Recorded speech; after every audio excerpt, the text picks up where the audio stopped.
This documentary is brought to you by Wilmance. It is on the true stories of the highway revolts and their aftermath. The end of the road is a place of confusion and delay.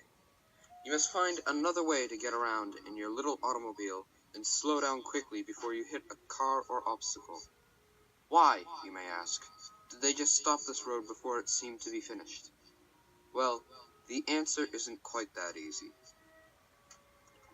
Back in the emergence of the automobile as the main source of transportation for America, the government decided to build infrastructure projects we like to call the Eisenhower Interstate System, or the highway, as Northeasterners like myself call it for short. These highways cut straight through poor city neighborhoods like Boston's North End and the Bronx in New York City. People obviously did not like their homes to be torn down for noisy, polluted highways to just barge right through and destroy the city. They decided to protest, or revolt. Many major highway projects were stopped or even completely abandoned. Boston especially received heavy protests and didn't use the final section of Interstate 93 from Medford to the Central Artery because of it. These revolts were paid attention to once the Interstate 695 project decided to bulldoze through affluent sections of Cambridge, and thousands of protesters picketed and marched to stop the highway. Finally, after destroying sections of Roxbury and other places throughout Boston, Governor Francis W. Sargent made a moratorium of highways throughout the 128 loop around Boston. The protesters celebrated, and everyone was at ease. The money from the highways went to transportation and extended the three major rapid transit lines in Boston.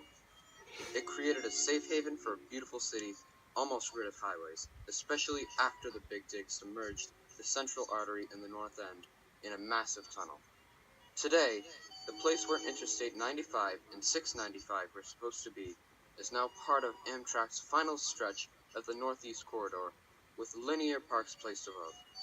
The former above-ground Central Artery location houses the Rose Kennedy Greenway, as well as construction to revive and connect the North End once more.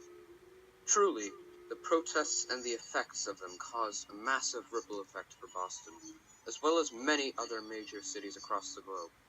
Cities now focus heavily on greener, more efficient projects, like extending and creating subway lines and transit routes. Suburb is now seen as not an area of wealth like it used to be, and the cities are now the wealthy places once more.